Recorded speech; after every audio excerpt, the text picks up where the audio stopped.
Hello friends, welcome back to my channel. मैं हूं आपकी फ्रेंड वर्षा। आज की इस वीडियो में हम बात करेंगे आपके लिए एनटीए नेट कॉमर्स के कुछ इंपॉर्टेंट क्वेश्चंस की। ये क्वेश्चंस आपके एग्जाम के पॉइंट ऑफ व्यू से बहुत ही इंपॉर्टेंट हैं, तो इन क्वेश्चंस को हम डिस्कस करेंगे। वीडियो को लास्ट तक देखिएगा, आपको एक आइडिया लग जाएगा कि आपके एग्जाम में किस तरह के क्वेश्चन पूछे जाते हैं। तो स्टार्ट करते हैं वीडियो को। आपको पसंद आती है तो लाइक कीजिए, फ्रेंड्स के साथ शेयर कीजिए, और किसी भी तरह की कोई भी क्वेरी हो तो प्लीज जरूर बताइएगा। तो स्टार्ट करते हैं वीडियो को। क्वेश्चन है, important objective of statical analysis is to get dash that describes the characteristics of the entire data. यानी कि फ्रेंड्स, स्टैटिस्टिकल एनालिसिस जो हम करते हैं तो उसका जो इंपॉर्टेंट ऑब्जेक्टिव होता है वो क्या फाइंड आउट करना होता है, जिससे कि हम जो भी हमारा एंटायर डेटा है वो उसकी कैरेक्टरिस्टिक्स को डिस्क्राइब करें। ऑप्शंस हैं single value, average value, central value या फिर ऑल ऑफ दी अबव। तो फ्रेंड्स, स्टैटिस्टिकल एनालिसिस करते हैं तो उसके अंदर हम फाइंड आउट करते हैं सिंगल वैल्यू, एवरेज वैल्यू और सेंट्रल टेंडेंसी। ये तीनों चीज को ही हम एनालिसिस करते हैं। तो इसका जो हमारा राइट आंसर है वो है ऑप्शन 4। नेक्स्ट है पोजिशनल एवरेज आर, यानी कि पोजिशनल एवरेज क्या है। तो फ्रेंड्स, इससे पहले मैंने अपने इंपॉर्टेंट बेस्ट कुछ टॉपिक्स लिए थे, पॉइंट्स लिए थे, जिसमें मैंने आपको ये सारी चीजें एक्सप्लेन की थी। अगर आपने ये वीडियो देखी है तो वो वीडियो देखी है तो आप इन सारे क्वेश्चंस के आंसर कर सकते हैं। ऑप्शंस है हमारे मीन, मीडियन, मोड और ऑल ऑफ द अबव। तो फ्रेंड्स, इसका जो राइट आंसर है वो है option 4, all of the above. क्योंकि फ्रेंड्स, पोजिशनल एवरेज हमें बताता है मीन, मीडियन एंड मोड के बारे में। नेक्स्ट है the area under frequency curve should be equal to, यानी कि फ्रेंड्स, फ्रीक्वेंसी कर्व के अंदर जो एरिया गिवन होता है वो किसके बराबर होता है, 10 के, 100 के, 90 के या फिर नन ऑफ दीज के। तो फ्रेंड्स, इसका जो राइट आंसर है वो है ऑप्शन 2, जो कि है 100। फ्रीक्वेंसी कर्व में हमारा जो भी डेटा गिवन होता है या एरिया जो होता है वो 100 के इक्वल होता है। नेक्स्ट है हमारा fourth question, which of the following is not a mathematical average, यानी कि इसमें से कौन सा हमारा मैथमेटिकल एवरेज नहीं है। ऑप्शंस है median, arithmetic mean, geometric mean या फिर हार्मोनिक मीन। तो फ्रेंड्स, इसका जो हमारा राइट आंसर है वो है ऑप्शन 2। मैथमेटिकल एवरेज हमारी अर्थमेटिक, ज्योग्रामेटिक और हार्मोनिक कहलाते हैं। मीडियन हमारा पोजिशनल एवरेज कहलाता है। नेक्स्ट है range limit can be expressed है, यानी कि फ्रेंड्स, जो रेंज की लिमिट है वो किससे एक्सप्रेस की जाती है। R equals to 1 L minus S. Friends, ये L है, L प्लस एस, यानी कि हमारा जो रेंज है हमारी लेंथ प्लस जो S होती है उस पे बताती है, या फिर कि L प्लस एस अपॉन 2 होती है, या फिर L माइनस एस होती है, या फिर नन ऑफ दीज होती है। तो फ्रेंड्स, रेंज की जो लिमिट होती है वो हमें बताती है लार्ज वैल्यू, अब माइनस करके हम उसमें स्मॉल वैल्यू करते हैं। तो यहाँ पे ऑप्शन हमारा थर्ड होगा, क्योंकि आर की रेंज लिमिट हम जब भी डिफाइन करते हैं तो उसमें हम बताते हैं लार्ज वैल्यू को, जो हम माइनस करते हैं स्मॉल वैल्यू में, तो हमारे पास जो भी डेटा निकल कर आता है वो हमारी रेंज कहलाती है। नेक्स्ट क्वेश्चन है, which of the following is the tool of measure of the variations of items, यानी कि जब हम आइटम्स की किसी वेरिएशन को मेजर करते हैं तो वहाँ पे कौन सा टूल यूज करते हैं, मीन, मीडियन, मोड या फिर डिस्पर्जन। तो फ्रेंड्स, इसका जो हमारा राइट आंसर है वो है ऑप्शन 4। जब हम किसी भी आइटम में वेरिएशन को मेजर करते हैं तो वहाँ पर हम डिस्पर्जन यूज करते हैं। नेक्स्ट है which of the following statistical measure is based on all the observations, यानी कि ऐसा कौन सा स्टैटिस्टिकल मेजर है जो कि सभी ऑब्जर्वेशंस के ऊपर बेस्ड होता है, हार्मोनिक मीन, रेंज, मोड या फिर नन ऑफ दीज। तो फ्रेंड्स, इसका जो राइट आंसर है वो है हमारा हार्मोनिक मीन। हार्मोनिक मीन होता है हमारा जो कि सभी तरह के ऑब्जर्वेशंस पे बेस्ड होता है। नेक्स्ट है which of the following can be calculated from a cumulative frequency curve, यानी कि इनमें से ऐसी कौन सी हमारे मेजर है जो कि हमारा क्यूमुलेटिव फ्रीक्वेंसी कर्व के थ्रू से हम मेजर कर सकते हैं। ज्योमेट्रिक मीन है हमारा, हार्मोनिक मीन है, मीडियन है या फिर हमारा मोड है। तो फ्रेंड्स, इसका जो राइट आंसर है वो है ऑप्शन 3, मीडियन। मीडियन के थ्रू हम क्यूमुलेटिव फ्रीक्वेंसी कर्व को कैलकुलेट कर सकते हैं। नेक्स्ट है which of the following is a relative measure of dispersion, यानी कि डिस्पर्जन का जो मेजरमेंट है, रिलेटिव मेजर, वो क्या है, वेरिएंस है, कोफिशिएंट ऑफ वेरिएशन है, बोथ एंड वे है या फिर नाइदर ए और बी है। तो फ्रेंड्स, इसका जो राइट आंसर है वो है ऑप्शन बी, जो कि है coefficient of variations. Relative measure of dispersion कहलाता है ये। नेक्स्ट क्वेश्चन है अ class that allows either the upper or lower end of a cumulative quantitative classification to dash is called open ended class। यानी कि friends open ended class के अंदर हम यहाँ पर किस तरह की हमारी क्यूमुलेटिव फ्रिक्वेंसी या फिर जो हम क्वालिटेटिव क्लासिफिकेशन होता है अपर और लोअर का, वो किस तरह से यहाँ पे अलाउ किया जाता है, लिमिटेड, लिमिटलेस, फाइनाइट या फिर नन ऑफ दीज। तो फ्रेंड्स यहाँ पर जो अलाउ किया जाता है वो होता है हमारा लिमिटलेस। लिमिटलेस यहाँ पर हमारे क्वालिटेटिव क्लासिफिकेशंस होते हैं अपर और लोअर लिमिट के, जो कि हमारे ओपन एंडेड सीरीज में गिवन होते हैं। नेक्स्ट है arithmetic mean and harmonic mean includes all the values of the data set in its calculation. यानी कि फ्रेंड्स अर्थमेटिक और हार्मोनिक मीन के अंदर हमारी जो भी डेटा सेट की जो वैल्यू गिवन होती हैं और उसके अंदर जो कैलकुलेशंस होती हैं, क्या वो उसके थ्रू वहाँ पर पूरा डेटा जो होता है वो इंटरप्रेट किया जाता है। तो इसका है ट्रू है, फॉल्स है, ये पार्शली ट्रू है या फिर नन ऑफ दीज है। तो फ्रेंड्स जो भी हमारी अर्थमेटिक और हार्मोनिक मीन के अंदर जो भी सभी तरह के डेटा इंक्लूड्स होते हैं उसकी कैलकुलेशंस में, तो ये बात ट्रू है क्योंकि उसके अंदर उसकी कैलकुलेशंस में सभी तरह के डेटा को वहाँ पे इंक्लूड किया जाता है। नेक्स्ट है इंडिविजुअल सीरीज मीन्स, यानी कि जो इंडिविजुअल सीरीज होती है उसका क्या मतलब होता है। ऑप्शंस हैं when items are categorised singularly और नॉट इन ग्रुप्स, यानी कि जहाँ पे आइटम्स जो होते हैं हमारे वो सिंगुलरली कैटेगराइज किए जाते हैं, ग्रुप्स में गिवन नहीं होते हैं। या फिर where items are categorize quantitatively, यानी कि यहाँ पर हमारे आइटम्स क्वांटिटेटिवली कैटेगराइज किए जाते हैं। या फिर where items are categorized in group showing definite breaks from one point to another, यानी कि जहां पर हमारी जो आइटम्स होते हैं वो ग्रुप्स में कैटेगराइज होते हैं और एक पॉइंट से दूसरे पॉइंट के लिए वो ब्रेक होते हैं।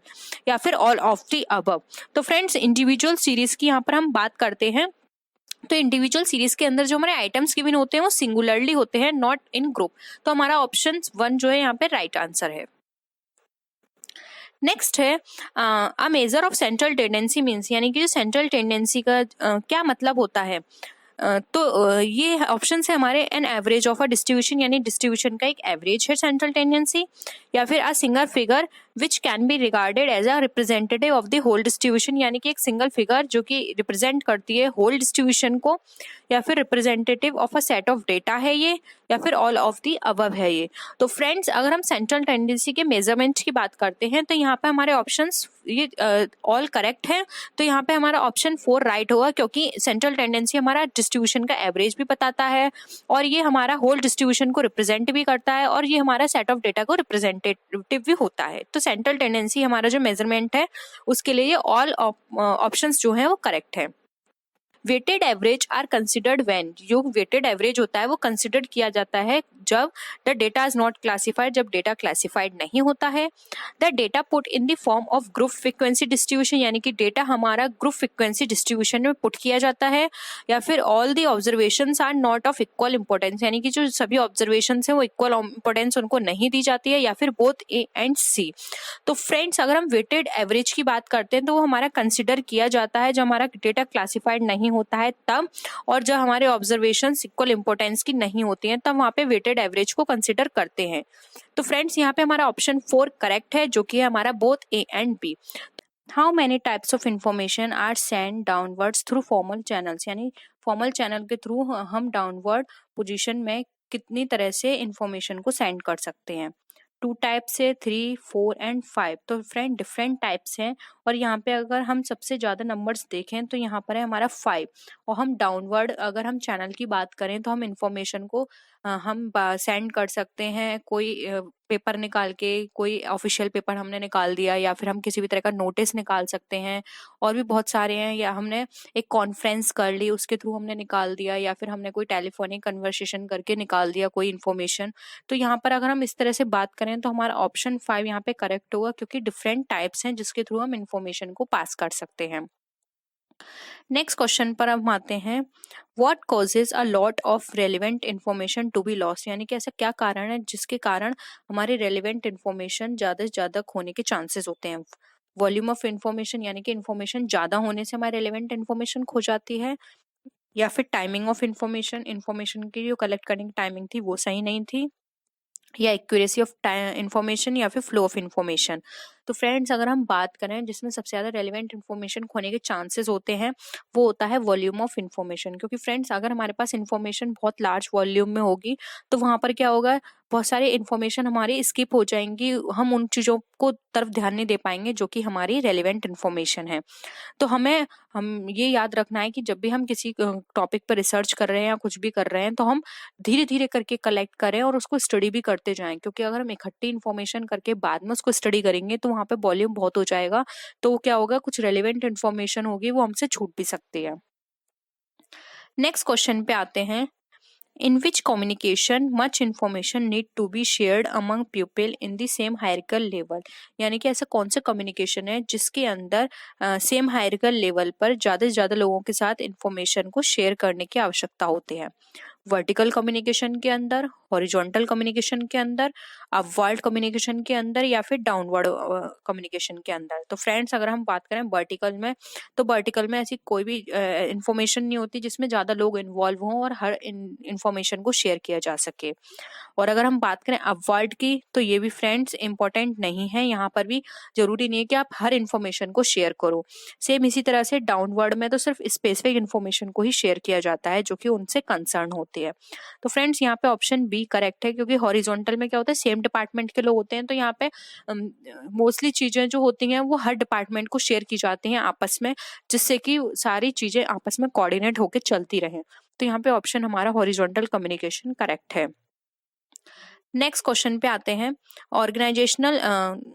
Organizational communication differ in, organizational communication जो होता है हमारा डिफर होता है किस चीज में, फॉर्मेलिटी में, ऑब्जेक्टिविटी में, या फिर सब्जेक्टिविटी में, या फिर इररिलेवेंस में। तो फ्रेंड्स अगर हम ऑर्गेनाइजेशनल कम्युनिकेशन की बात करें तो ऑर्गेनाइजेशनल कम्युनिकेशन जो होता है हमारा डिफर करता है फॉर्मेलिटी में, क्योंकि यहाँ पे फॉर्मेलिटी अलग अलग हो जाती है उस हिसाब से। नेक्स्ट क्वेश्चन पे आते हैं, फॉर्मल कम्युनिकेशन कैन मूव, यानी कि फॉर्मल कम्युनिकेशन जो है वो हमारा मूव करता है कैसे, अपवर्ड, डाउनवर्ड, हॉरिजॉन्टल, या फिर ऑल ऑफ दीज।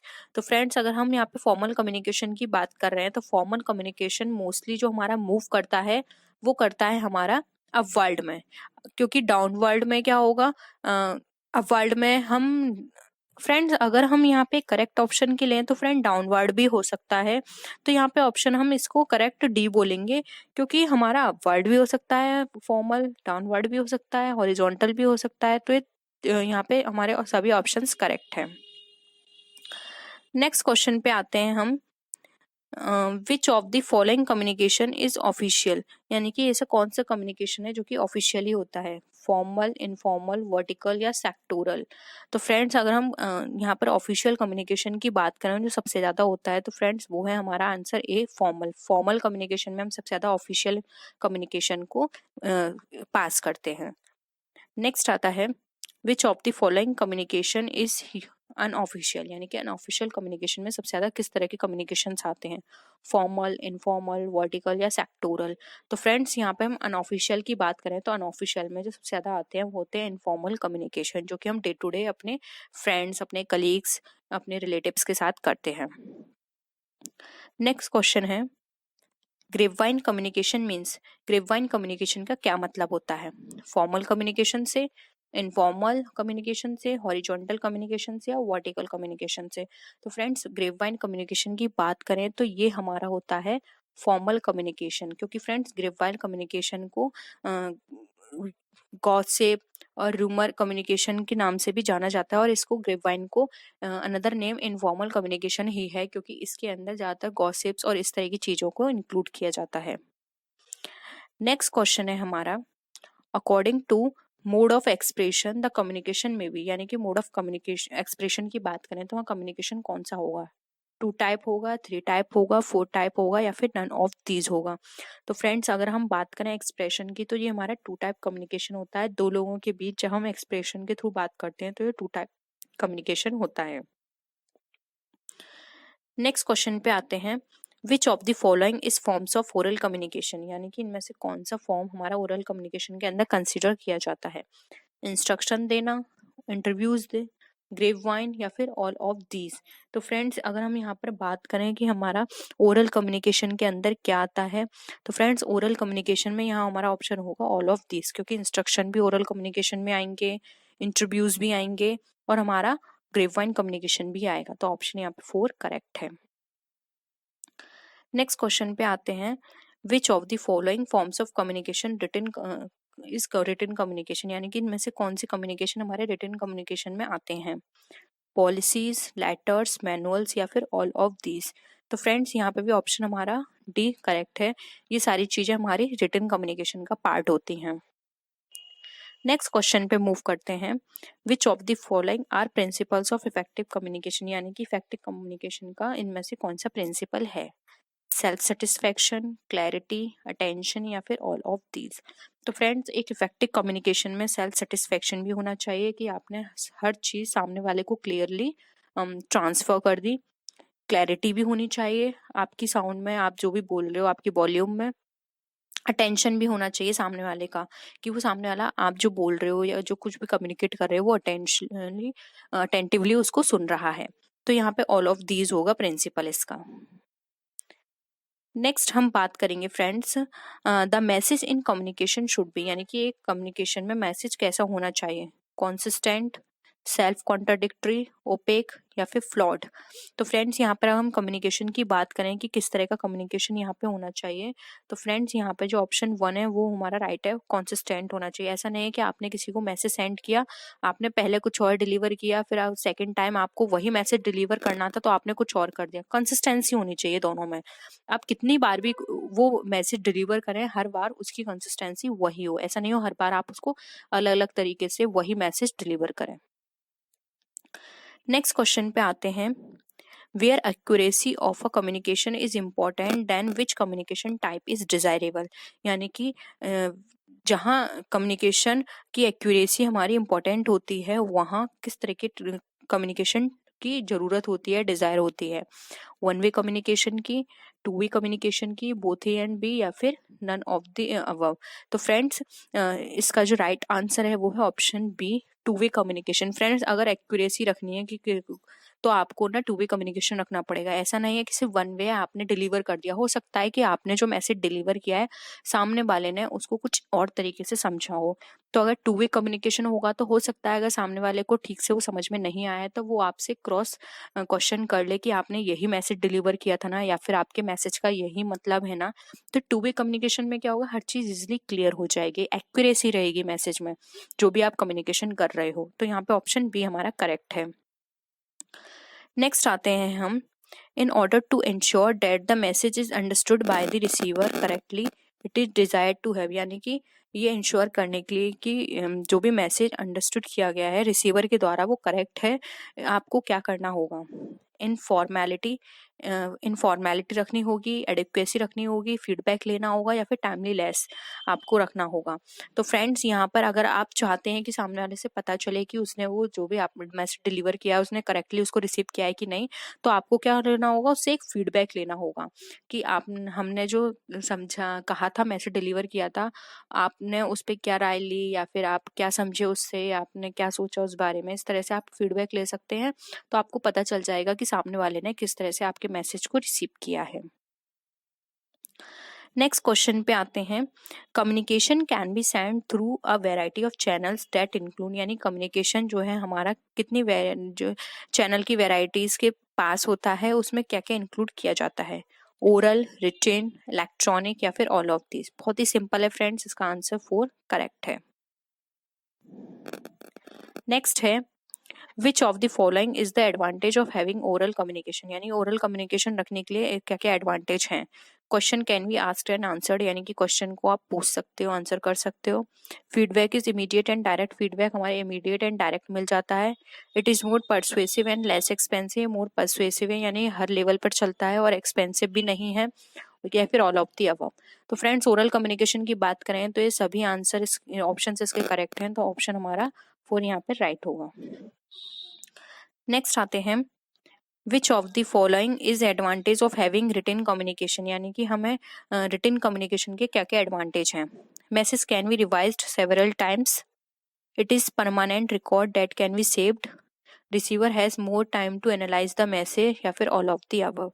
तो फ्रेंड्स इसका भी जो राइट आंसर होगा वो होगा ऑल ऑफ द अबव, क्योंकि हम इसको रिवाइज कर सकते हैं, सेवरल टाइम्स देख सकते हैं, ठीक है, और परमानेंटली एक रिकॉर्ड की तरह रहेगा हमारे पास। आगे हम कभी किसी भी तरह की प्रॉब्लम आती है, कोई डिस्प्यूट होता है, तो हम एज इसको प्रूफ शो कर सकते हैं, या फिर हम इसको एनालाइज कर सकते हैं मैसेज को, कि सामने वाले ने जो हमें मैसेज भेजा था उसका क्या मतलब है। हो सकता है कि वो कुछ और कहना चाह रहा हो, तो हम बार बार उसको रीड करके अपनी जो भी डाउट है उनको क्लियर कर सकते हैं। नेक्स्ट है premature evaluation comes under which of the following barriers to an effective communication. यानी कि जो प्रीमेच्योर इवेल्यूशन होते हैं हमारे, वो किस इफेक्टिव कम्युनिकेशन के बैरियर कहे जाते हैं। लैंग्वेज बैरियर कहे जाते हैं, साइकोलॉजिकल बैरियर, पर्सनल बैरियर या ऑर्गेनाइजेशनल बैरियर। तो वहाँ यहाँ पे फ्रेंड्स याद रखिएगा, यहाँ प्रीमेच्योर इवेल्यूशन की बात की जा रही है। तो प्रीमेच्योर इवेल्यूशन फ्रेंड्स यहाँ पे साइकोलॉजिकल बेस पे होगा, कि कुछ पर्सन की साइकोलॉजी है कि उन्होंने उस चीज को नहीं समझा, क्योंकि अभी उनकी मैच्योरिटी लेवल इतना नहीं था अंडरस्टैंड करने का, या इस तरह की लेवल को अंडरस्टैंड करने का। तो यहाँ पे साइकोलॉजिकल बैरियर आएगा कि उसकी अंडरस्टैंडिंग इतनी नहीं थी कि वो इस लेवल के मैसेज को समझ पाए। तो यहाँ पर ये वाला बैरियर अराइज हो जाएगा। आज की इस वीडियो का लास्ट क्वेश्चन है, according to Kent Davis how many types of grape vine can occur. यानी कि ग्रेप वाइन कम्युनिकेशन कितनी तरह से अकर होते हैं, 2, 3, 4 या फिर 5। तो फ्रेंड्स इसका जो राइट आंसर है वो है हमारा कि ये हमारे अकर होते हैं 4 टाइप से। तो राइट आंसर हमारा है यहाँ पे 4। केंट डेविस ने जो ग्रेप वाइन के टाइप्स दिए हैं वो हैं हमारे 4 टाइप के। नेक्स्ट क्वेश्चन पे आते हैं, which of the following is the commonest grapevine chain in organization. यानी कि जो कॉमनेस्ट ग्रेपवाइन चेन है ऑर्गेनाइजेशन की वो कौन सी है। Single stand chain, gossip chain, probability chain या फिर क्लस्टर चेन। तो फ्रेंड्स ग्रेपवाइन के अंदर जो सबसे ज्यादा कॉमन है चेन वो है हमारी क्लस्टर चेन। यानी क्लस्टर चेन का मतलब होता है बहुत सारे क्लस्टर बने हुए हैं, वो डिवाइड डिफरेंट पार्ट्स में। तो ग्रेपवाइन कम्युनिकेशन का पार्ट होती है, जो कि नॉर्मली जो गॉसिप होती है उसमें सबसे ज्यादा इसी तरह की चीज होती है कि ग्रुप्स बन जाते हैं और वहाँ पे र्यूमर क्रिएट होता है लोगों के बीच में कि उसने उससे ये कहा ये कहा ये कहा, तो क्लस्टर बन जाते हैं। तो ये वाली चेन सबसे ज्यादा कॉमन है। तो फ्रेंड्स आई होप आपको आज के क्वेश्चंस पसंद आए होंगे। वीडियो पसंद आए तो वीडियो को लाइक कीजिए, अपने फ्रेंड्स के साथ शेयर कीजिए, और किसी भी तरह की कोई भी डाउट हो या फिर आपको कोई प्रॉब्लम हो तो आप नीचे कमेंट सेक्शन में लिख सकते हैं। आप मेरे फेसबुक पेज और इंस्टा आईडी से भी कनेक्ट हो सकते हैं। तो फ्रेंड्स नेक्स्ट वीडियो में हम फिर मिलते हैं और भी अच्छी वीडियोस के साथ। तब तक के लिए बाय बाय।